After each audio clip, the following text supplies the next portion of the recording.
Oke, halo guys, ada sesi baru dari Fit2CP, namanya ngobrol bersama organisasi. Kali ini sama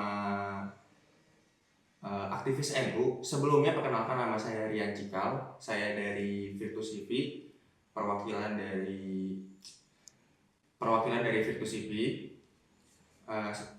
Sekarang lagi sama aktivis NU. Perkenalkan, silakan. Oke, baik. Perkenalkan, nama saya Riki Ramdan Fadila.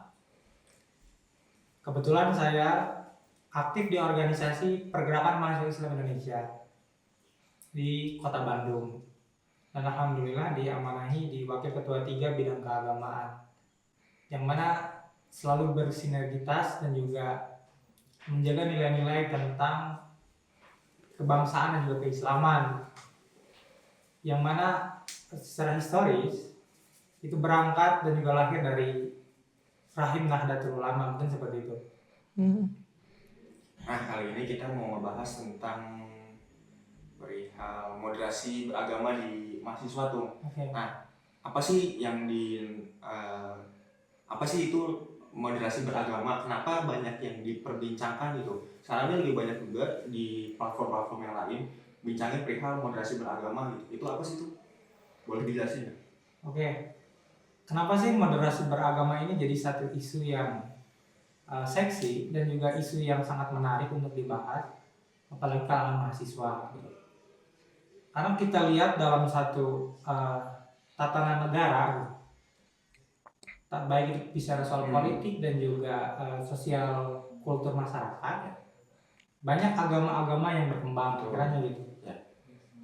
Ada satu entitas bicara soal homogenitas, bicara soal keberagaman dari agama-agama yang ada di Indonesia. Kalau di Barat itu sering digaungkan itu bicara soal Islamfobia salah satunya. Ya, pertanyaan. Islamfobia itu mereka yang kemudian memandang bahwa Islam ini jadi satu kekhawatiran dengan banyaknya pengikut, terus ajarannya cenderung dipelintir menjadi satu ketakutan yang mana Islam ini sangat cenderung dengan kekerasan. Islam itu cenderung dengan teroris dan lain-lain. Nah, hal itu yang kemudian isu tentang moderasi beragama ini penting dilakukan, penting dikampanyekan gitu maksudnya. Karena bicara soal moderasi beragama ya bicara soal bagaimana kemudian kita hidup, saling menghargai, saling toleransi gitu antar sesama penganut agama, baik itu Islam dengan Islam, baik itu Islam dengan Kristen, baik itu Islam dengan Nasrani dan sebagainya kan gitu kan. Yang mana homogenitas masyarakat Indonesia yang terdiri dari berbagai macam budaya, berbagai macam agama itu perlu dijaga gitu, perlu dirawat. Salah satunya dengan mengkampanyekan moderasi beragama ini kan gitu. Mungkin itu dulu untuk pemantiknya. Paling secara garis besar moderasi beragama. Apa-apa. Boleh. Apa-apa. Oke. Mungkin untuk secara garis besar moderasi beragama itu kayak kita menghargai gitu. Ya. Islam dengan agama yang lain, terus juga tidak ada lagi maksudnya nggak ada gitu Islamfobia atau Kristenfobia atau Buddhafobia yang seperti itu. Karena agama juga kan itu secara lahiriah sudah ada sejak kita kecil. Iya. Gitu. Nah, untuk sikap PMI di situ apa sih yang gimana gitu sikap PMI terhadap moderasi beragama ini? Oke. Nah, pertanyaan yang menarik dan juga selaras. Karena kan PMI itu adalah salah satu organisasi yang mana sangat menggaungkan bicara soal keislaman dan juga keindonesiaan. Gak cenderung kental dengan keislaman dan meninggalkan nilai-nilai nasionalisme, enggak. Bahkan sebaliknya meninggalkan nilai-nilai keislaman atau agama dan cenderung nasionalisme. PMI adalah satu organisasi kemahasiswaan yang mana sangat pas takarannya gitu, sangat pas komposisinya bicara soal dua hal itu gitu. PMI menekankan bicara soal moderasi beragama ini lewat satu haluan organisasi. Kalau haluan organisasi ini kita bahas dalam pegangan PMI itu dikenal dengan Ahlus Sunnah wal Jamaah. Ajaran Islam yang kemudian sangat sangat mengedepankan dan juga sangat pas dengan istilah hari ini bicara soal kampanye moderasi beragama itu adalah Ahlus Sunnah wal Jamaah salah satunya. Yang mana terdapat dalam Ahlus Sunnah wal Jamaah ini pilar-pilar yang disebut tawasud, tasamuh, ta'adul, dan juga tawazun gitu. Bicara soal tawasud, bicara soal sikap yang moderat, baik itu dalam pikiran gitu. Terus tawazun, sikap keseimbangan gitu. Keseimbangan ini yang mana kita harus mampu seimbang antara hal-hal yang sifatnya akhirat dan juga hal yang sifatnya dunia gitu. Hal-hal yang sifatnya transendental dan juga hal-hal yang sifatnya disebutlah itu antroposentris dan juga teosentris. Seperti halnya tadi bicara soal nasionalisme dan juga agama. Jadi nasionalisme dan agama ini tidak bisa dipisahkan gitu maksudnya. PMI memandang demikian. Makanya cara yang dilakukan PMI ya kita perkuat dalam satu basis ideologisasi gitu. Kita kampanyekan hal itu dimulai dalam satu tataran kaderisasi PMI dimulai dari doktrinasi yang didapat di kaderisasi PMI tentang moderasi beragama ini lewat pengembangan dari ajaran Ahlus Sunnah wal Jamaah tadi, bicara soal tawasud, tawazun, tasamuh, bicara soal keberagaman, bicara soal modernisasi, dan juga bicara soal kemajemukan gitu, termasuk bicara soal keadilan. Mungkin itu karena sikap PMI jelas itu maksudnya. Itu menjadi satu kritik sebenarnya sikap PMI untuk mengkampanyekan moderasi beragama. Karena apa ya? Bicara soal pandangan terhadap agama itu cenderung pandangan yang sifatnya formalistik semata. Seperti halnya agama itu harus senantiasa bersorban gitu ya, bergamis dan juga berkerudung gitu. Yang mana hal itu kan sifatnya formalistik, yang sifatnya simbolik saja. Gak kena tuh, gak bicara soal hal yang sifatnya substansi. Kalau bicara soal substansi kan bicara soal nilai-nilai keadilan yang harus ditegakkan, bicara soal kesetaraan derajat atau persamaan, gak boleh ada diskriminasi dan lain-lain gitu ya. Nah, dari cara pandang agama yang formalistik ini, yang hanya mengedepankan simbol-simbol saja, maka lahir tuh sikap-sikap yang bertentangan dengan moderasi beragama. Jatuhnya kenapa sih ada Islam teroris gitu ya? Kenapa sih ada Islam radikal yang mengatasnamakan agama, namun dia melakukan satu tindakan yang merugikan terhadap agama lain, keyakinan lain, praktek ibadah lain. Itu sih gitu. Nah tadi ngebahas perihal tasawuf dan ya tasawuf lah. Tawasud, tasawuf, tasamud, tawasud, tawazun, tawazun, tasamud. Tawasud, tawazun, tasamuh, ta'adul. Oke. Ngebahas perihal itu tadi juga perihal moderasi beragama. Apa sih itu? Ada nggak sih program-program atau kegiatan-kegiatan PMI Kota Bandung perihal melakukan kampanye untuk moderasi beragama ini? Ya, PMI dalam rangka mengkampanyekan moderasi beragama ini salah satunya itu bekerja sama dengan Forum Kerukunan Umat Beragama atau FKUMB. Nah, Forum Kerukunan Umat Beragama ini yang mana melahirkan satu kegiatan-kegiatan seperti diskursus, seminar-seminar lintas agama. Tujuannya satu, bicara soal persatuan, gitu. Bicara soal bagaimana kemudian memandang manusia itu sebagai manusia, gitu. Manusia itu sebagai makhluk Tuhan, yang mana bicara soal bicara tentang hak yang sama lah kiranya gitu. Hak dia untuk hidup, hak dia untuk memiliki keyakinan gitu, hak dia untuk berpendidikan dan lain-lain, tanpa melihat embel-embel agamanya apa dan sebagainya. Karena kan eh, apa ya, negara kita, kalau kalau kita lihat dalam satu simbolik jargon, bahwa negara kita itu Bhinneka Tunggal Ika kan, berbeda-beda tapi satu tujuan, terus budaya gotong royong. Nah, hal itu harus mampu diciptakan dalam nuansa perbedaan. Jadi dengan adanya perbedaan ini maka diperlukan persatuan gitu ya. Hal itu dari forum-forum diskursus itu yang menjadi titik poinnya di sana gitu, bicara soal bagaimana kemudian kita bisa berkolaborasi dengan lintas iman gitu. Islam mampu berkolaborasi dalam hal kebaikan dengan Kristen, dengan Konghucu, dengan Hindu, dengan Buddha, gitu ya, termasuk dengan Yahudi dan lain sebagainya. Hal itu yang kemudian lahir dari satu prinsip moderasi beragama gitu. Kalau kata Gus Dur, jika kamu mampu melakukan satu kebaikan untuk orang lain, maka orang tidak akan tanya apa agamamu, gitu, apa sukumu, kan nanya gitu. Ya, hal itulah yang kemudian menjadi satu tujuan gitu. Ya.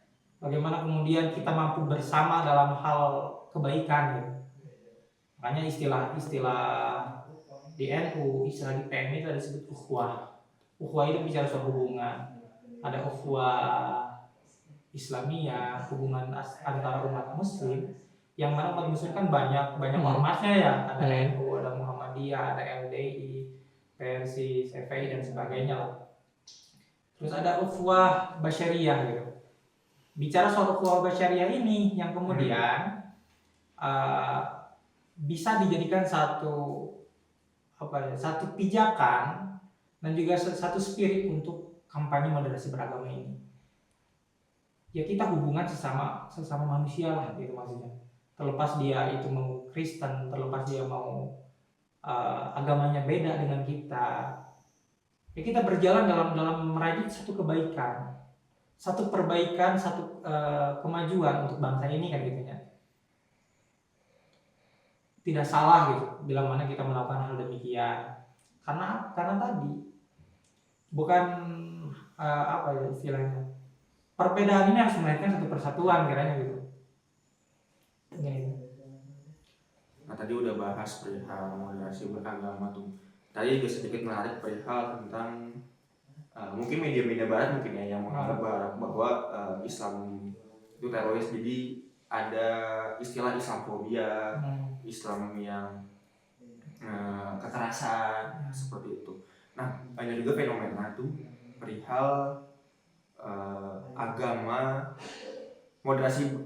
modernisasi agama di zaman sekarang yang kalau dilihat dari anak-anak zaman sekarang tuh dia tuh banyak yang acuh terhadap agama dan bahkan sampai tidak beragama gitu. Nah, bagaimana peran PMI ketika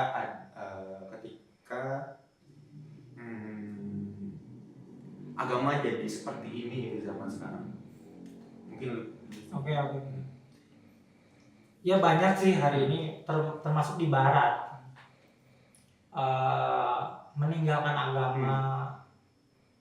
Ya agnostik meninggalkan percaya Tuhan tapi gak perlu agama. Terus ada ateis. Yang mana memang kalau hari ini parameter pengetahuan, parameter peradaban itu adalah Barat. Seperti halnya Finlandia, Swedia, New Zealand gitu. Mereka banyak masyarakat yang tanpa agama lah. Ya hal itu memang dalam fakta memang mereka lebih baik gitu, dalam segi perekonomian. Mereka lebih baik dalam segi pendidikan, tata krama gitu dan lain sebagainya. Itu jadi satu apa ya istilahnya? Anomali sebenarnya. Maksudnya anomali di sini, mereka itu tidak butuh agama. mereka itu tidak butuh Tuhan, tapi mereka mampu berperilaku baik, mampu berperilaku adil gitu. Kok bisa gitu kan? Pertanyaannya itu. Yang mana hari itu jadi pertanyaan besar yang kemudian harus dijawab oleh kita sebagai kader PMI, kita sebagai umat Islam yang mana memegang teguh tentang prinsip agama tadi. Karena fenomena itu muncul akibat apa sebenarnya? Pertanyaannya akibat apa? Fenomena itu muncul akibat kekecewaan sebenarnya. Kekecewaan terhadap apa? Terhadap orang-orang yang dia itu percaya akan agama, dia itu lekat dengan simbol-simbol keagamaan, namun punya satu perilaku yang seakan-akan dia itu tidak bertuhan, dia tidak beragama. Banyak nih peristiwa-peristiwa, contoh kalau di Bandung itu, kalau dalam skup Islam ya, ada kasus-kasus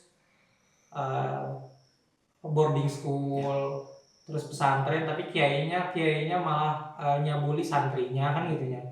Itu jadi satu apa ya, problem yang mana orang-orang itu jenuh. Kok mereka yang paham agama, mereka yang ngerti agama, tapi kenapa agama itu tidak menuntut mereka untuk jadi baik kan gitu ya. Terus banyak orang Islam yang korupsi dan sebagainya. Makanya sebenarnya perlu kita urai itu dari bagaimana kemudian agama ini dipandang.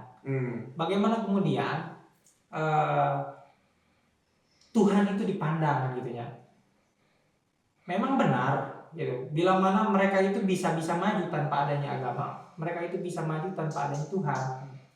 Ya tanpa mereka, maksudnya mereka bisa maju tanpa percaya kepada Tuhan gitu ya. Memang benar bisa. Tapi ada satu kekeringan, maksudnya kekeringan dalam hal yang sifatnya spiritualitas, sifatnya transendental. Karena gini, kalau bicara soal satu tatanan moral, kan Immanuel Kant, seorang filsuf dari Jerman, dia itu bilang bahwa kemudian ada yang disebut akal budi murni.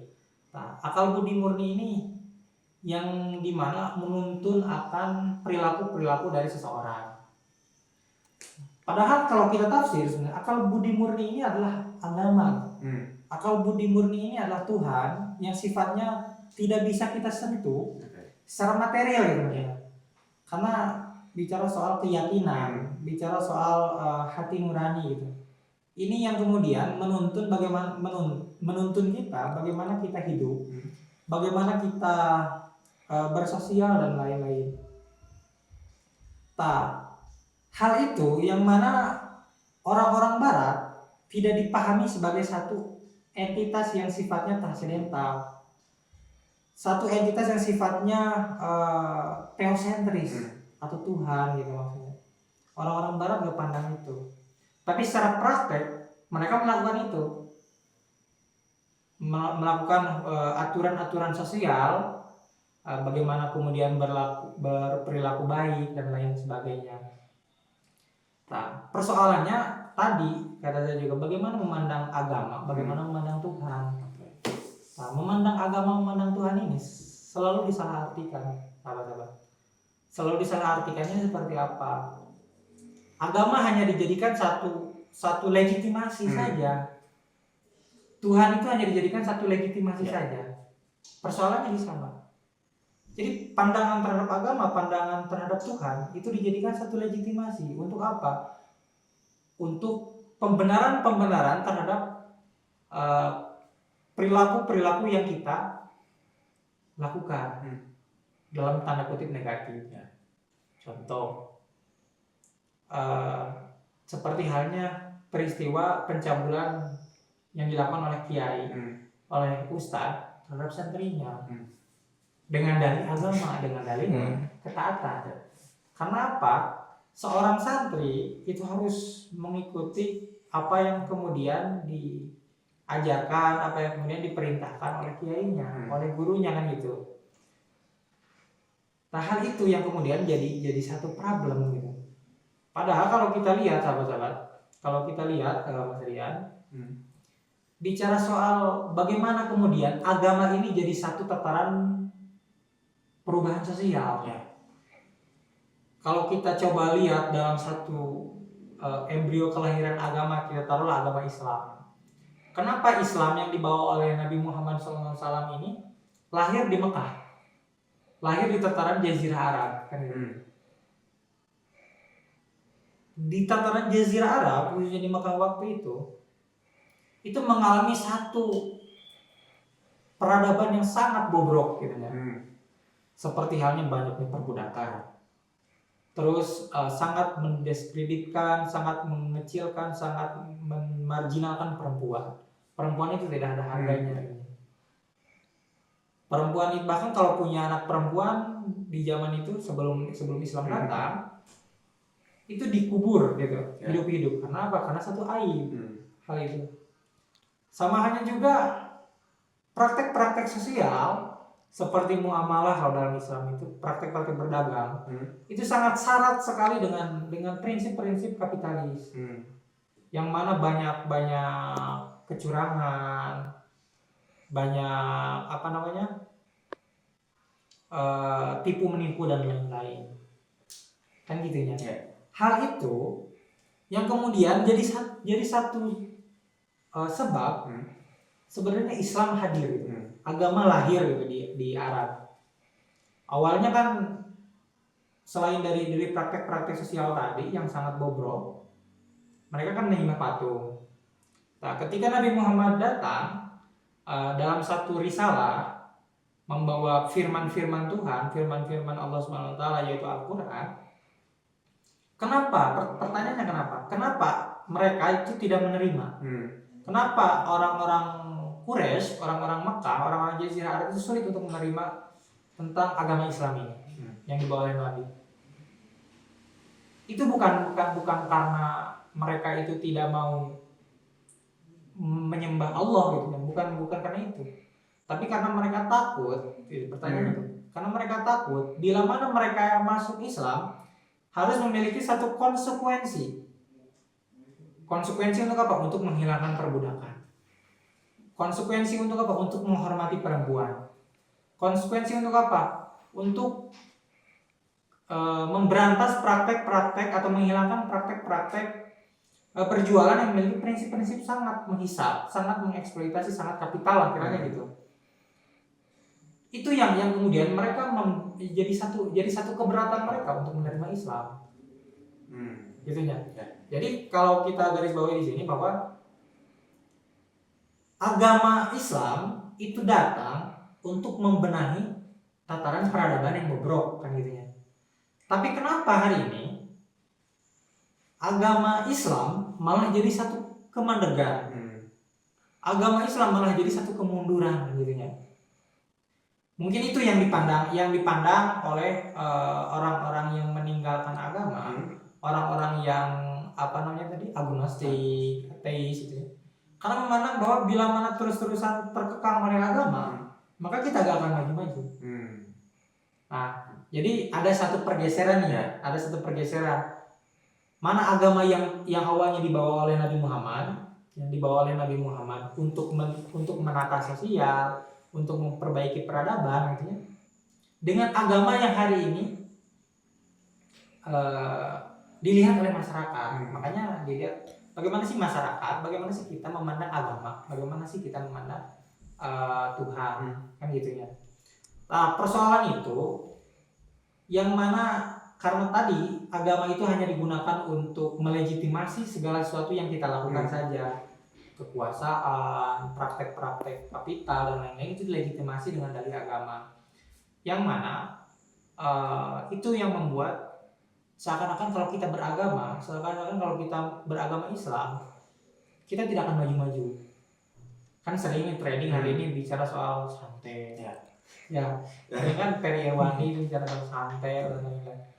Di barat itu orang-orang yang meninggalkan agama udah bicara soal AI. 5.0 kan gitu ya, bicara soal kecerdasan buatan. Elon Musk Mars itu bicara soal bagaimana udah mikirin bagaimana kita hidup di Mars.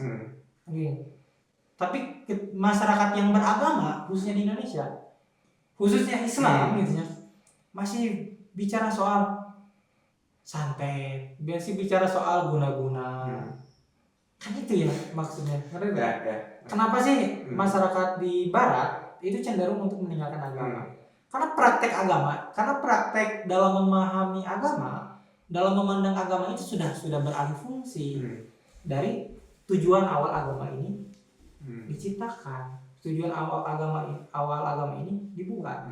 Yang awalnya agama ini dibuat untuk membangun satu tatanan peradaban, membangun satu tatanan sosial, membenahi satu peradaban yang buruk menjadi peradaban yang baik, itu malah dialih fungsikan. Agama hanya dijadikan satu tataran alat untuk melegitimasi praktek-praktek yang dalam tanda kutip negatif dengan dari agama. Mungkin itu. Jadi ada pergeseran makna lah kalau poinnya itu. Nah, tadi juga bahas tentang pergeseran zaman, pergeseran zaman dari zaman Nabi Muhammad SAW ke zaman modern sekarang. Nah, untuk PMI sendiri, apa yang akan dilakukan PMI untuk tetap melakukan agama dan menjaga eksistensi Islam? Itu apa yang dilakukan? Atau ada program kah atau ada kegiatan yang akan dilakukan PMI untuk menjaga agar tetap orang-orang tetap beragama gitu? Oke. Jadi yang dilakukan PMI untuk menggaungkan Islam supaya Islam itu mampu dikembalikan secara tujuan awalnya dibentuk, tujuan awalnya dilahirkan itu dengan satu konsep bicara soal Islam rahmatan lil alamin. Islam rahmatan lil alamin adalah Islam yang harus kemudian menjadi rahmat untuk semua alam. Maksud jadi rahmat itu Islam yang menebarkan tentang perdamaian. Islam yang menebarkan tentang kasih sayang. Islam yang menebarkan tentang kesetaraan dan lain-lain. Karena penting kenapa sih PMI tetap harus menjaga tradisi Islam Ahlus Sunnah wal Jamaah. Itu yang kemudian jadi satu spirit, modal awal, ideologisasinya di sana. Untuk apa? Untuk kemudian apa yang dilakukan oleh kader-kader PMI, oleh masyarakat umum itu tidak jadi kering gitu maksudnya. Tujuan akhirnya ada. Karena kalau kita coba lihat bahwa ada nih LGBT, contohnya LGBT ya, kasus LGBT. Kenapa banyak hari ini banyak negara-negara yang melegalkan LGBT? Gitu ya. Kenapa sih banyak yang melegalkan LGBT? Itu yang pertama. Yang kedua, coba cross check semua agama. Ada gak agama yang melegalkan LGBT? Khususnya dalam di Indonesia ya. Di Indonesia itu kan ada berapa agama yang diresmikan itu cuma Islam, Konghucu, Kristen Katolik, Kristen Protestan, Hindu, Buddha. Kan gitu ya. Ada 8 agama, termasuk bicara soal agama perjalanan, kapitayan gitu ya. Bicara soal Sunda Wiwitan dan sebagainya, termasuk Yahudi. Ada gak di sana yang melegalkan atau yang membolehkan tentang praktik LGBT? Kan nggak ada. Maksudnya supaya gak kering itu di sana. Kenapa itu tidak diperbolehkan? Kenapa itu tidak dilegalkan dalam agama atau dikehendaki oleh agama? Karena menyalahi satu entitas dari hukum alam ini berjalan. Ya. Kalau di Quran kan di surat Al-Hujurat bahwa ada satu ayat, ya ayuhan nasu inna khalaqnakum min dzakari wa unsa wa ja'alnakum syu'uban wa qabaila lita'arafu. Bahwa Allah itu menciptakan manusia itu ada laki-laki ada perempuan, hanya bersuku-suku, berbangsa-bangsa, yang mana itu untuk saling mengenal. Tujuannya adalah untuk saling mengenal. Nah, maksudnya kenapa sih LGBT ini menyalahi satu entitas hukum alam tadi. Ya kan lesbian bicara soal laki-laki perempuan dengan perempuan, laki-laki dengan laki-laki. Yang mana kalau praktek-praktek itu berjalan, praktek-praktek itu terus-terusan dibiarkan tanpa kita edukasi dalam spirit agama, dalam spirit agama, maka kita akan datang dalam satu kepunahan. Karena kan menyalahi satu hukum alam tadi. Bila mana laki-laki dengan laki-laki, apakah akan lahir satu reproduksi? Akan lahir satu keturunan? Kan enggak akan. Termasuk perempuan dengan perempuan. Hal itu kan yang kemudian dilarang gitu. Termasuk ada yang disebut maqaidu syariah. Ya. Maqaidu syariah. Jadi kenapa sih tadi Islam yang kita jaga, Islam yang harus kita kembalikan kepada rules-nya, kepada tujuan awal Islam ini ada, gitu maksudnya. Yang dibawa oleh Nabi Muhammad, itu ada yang disebut prinsip maqaidu syariah. Maqaidu syariah adalah maksud dari syariat, maksud dari agama. Gitu ya.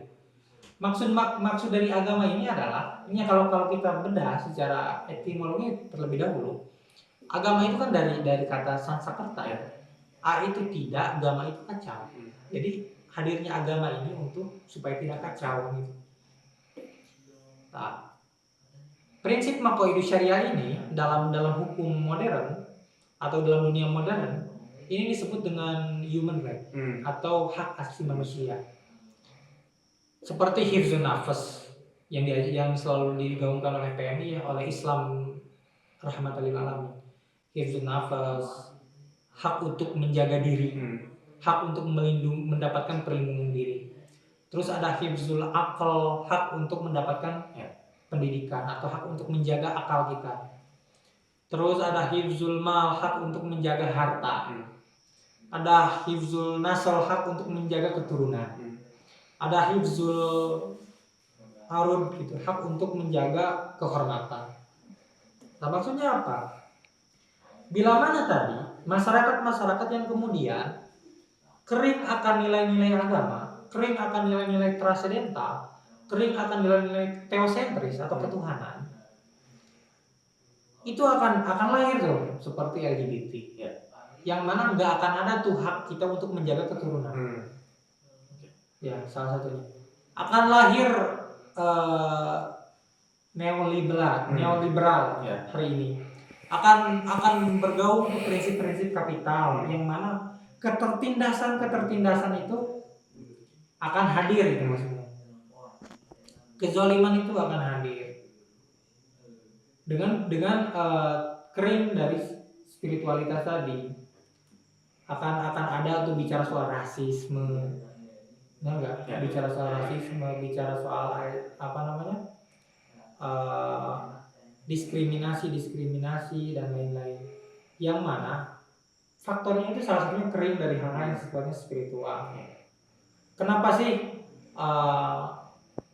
bom atom itu bisa tercipta? Pertanyaannya gitu.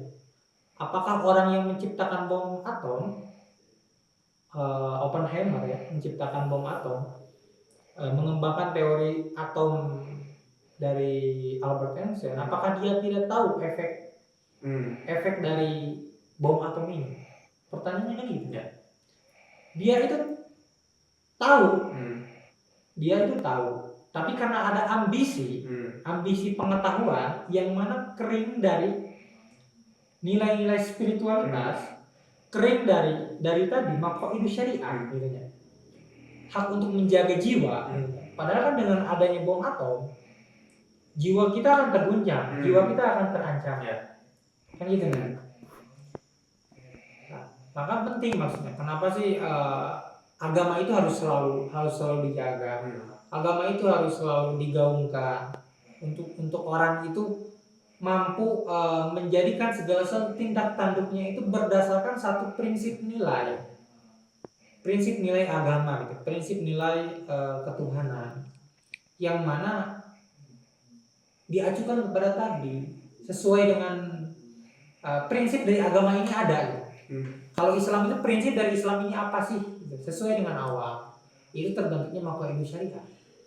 Terciptanya ketentraman jiwa, terciptanya pengetahuan pendidikan yang layak, yang bisa diakses oleh semua orang gitu ya. Terus keamanan akan harta kita gitu, keamanan akan keturunan kita, keamanan akan kehormatan kita.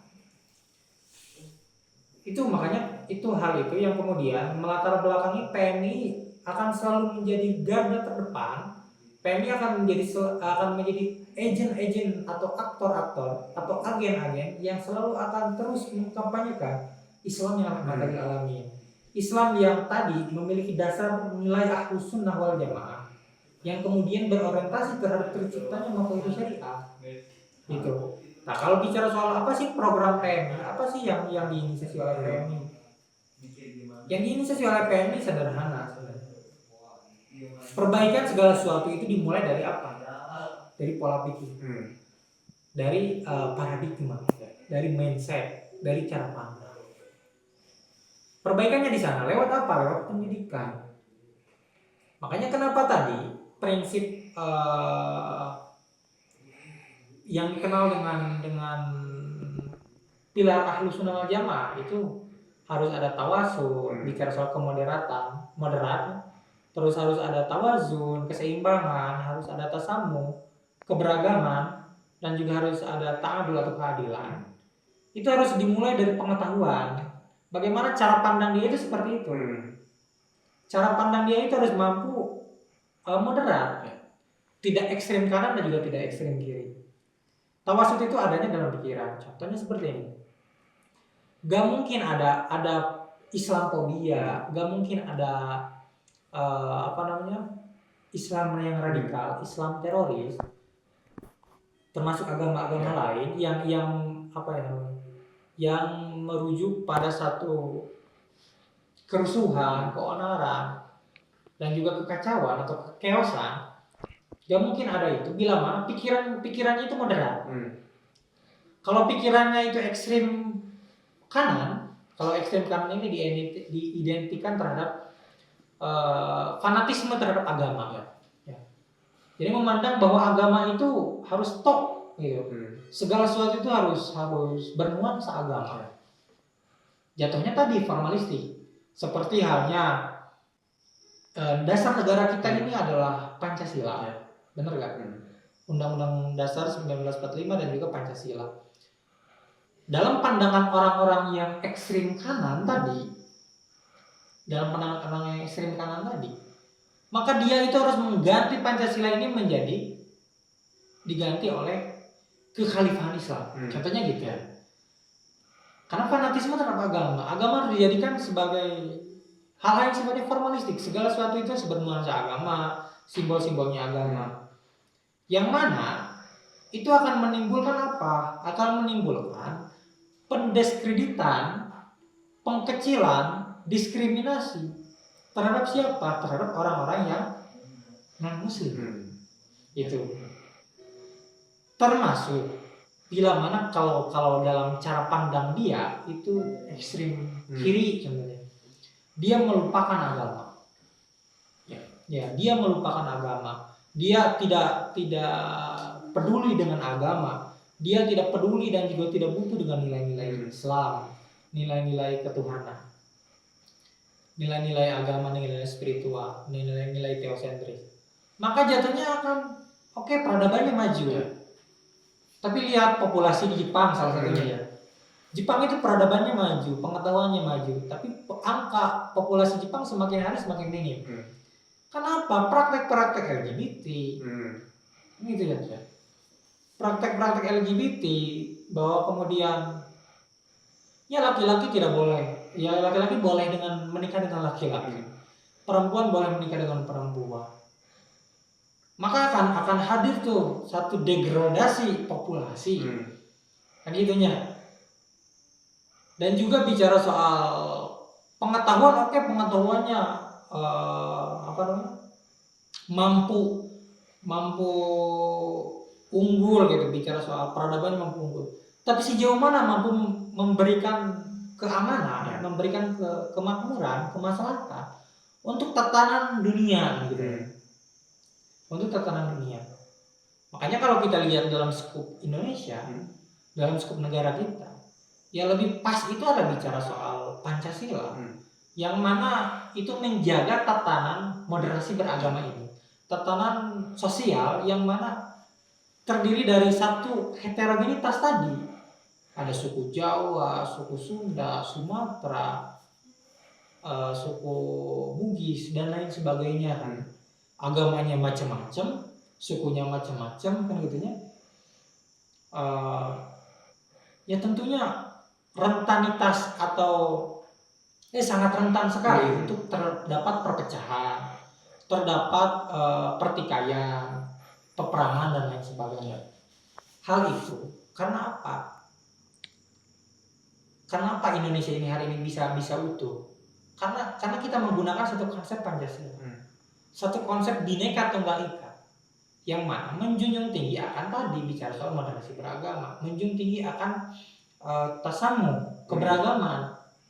Maka udah pas Indonesia pakai Pancasila kan gitu. Coba Indonesia kalau dipakai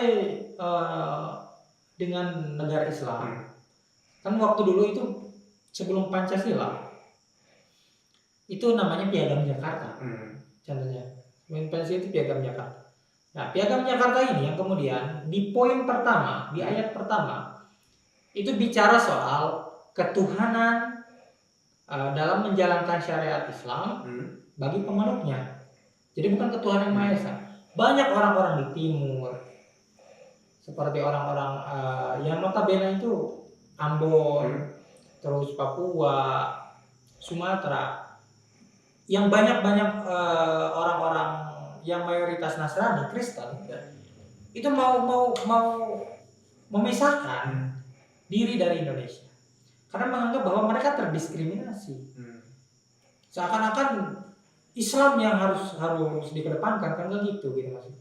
Makanya ketuhanan Maha Esa yang diganti atas rumusan para tokoh-tokoh waktu itu, salah satunya ada Kiai Haji Muhyiddin Hasyim, salah satu tokoh NU yang merumuskan bahwa udah kita pakai ketuhanan yang Maha Esa aja. Yang hari ini dikenal dengan Pancasila itu yang kemudian mengakurkan gitu, yang kemudian mendamaikan, yang kemudian mententeramkan dan juga merukunkan masyarakat Indonesia. Yang notabene itu adalah bicara soal heterogenitas tadi, keberagaman, banyak perbedaan tadi. Makanya dengan adanya perbedaan maka diperlukan persatuan. Jadi jangan dibalik. Karena kita harus bersatu, tidak boleh ada perbedaan. Jangan dibalik seperti itu, tapi dengan hadirnya perbedaan maka diperlukan persatuan. Mungkin itu. Nah, program yang digaungkan oleh PMI untuk mengkampanyekan agama Islam ini ya terus-terusan kita mengkampanyekan lewat apa? Salah satunya lewat media. Bahwa kita harus menjadi kantor bagi persepsi-persepsi, anggapan-anggapan, tuduhan-tuduhan Islam yang intoleran, Islam yang teroris gitu ya, Islam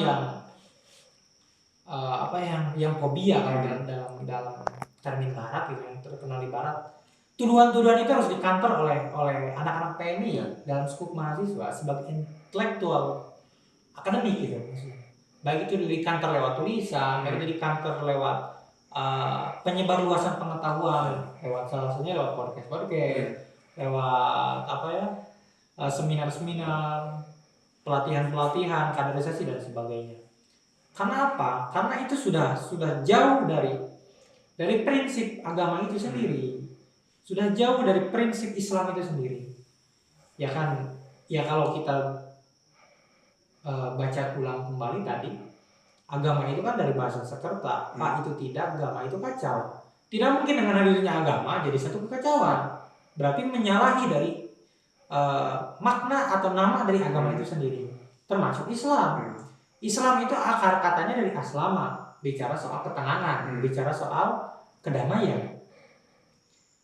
Terus disangkut pautkan dengan Islam yang teroris. Itu kan hal yang kontradiksi kan. Tidak boleh gitu maksudnya. Kalau kita mengerti Islam secara etimologi, secara bahasa saja, maka Islam itu adalah akar katanya dari aslama, yang artinya kedamaian, ketenangan. Terus ada yang mengatakan bahwa Islam teroris. Ya. Itu dua kata yang kontradiksi, tidak bisa disandingkan. Ya Islam itu tidak akan ada yang teroris, karena sesuai dengan nama sebenarnya kan gitu ya. Kecuali nama itu atau pengertian dari Islam dan juga ajaran dari Islam itu dipelintir atau didistorsi, disesatkan.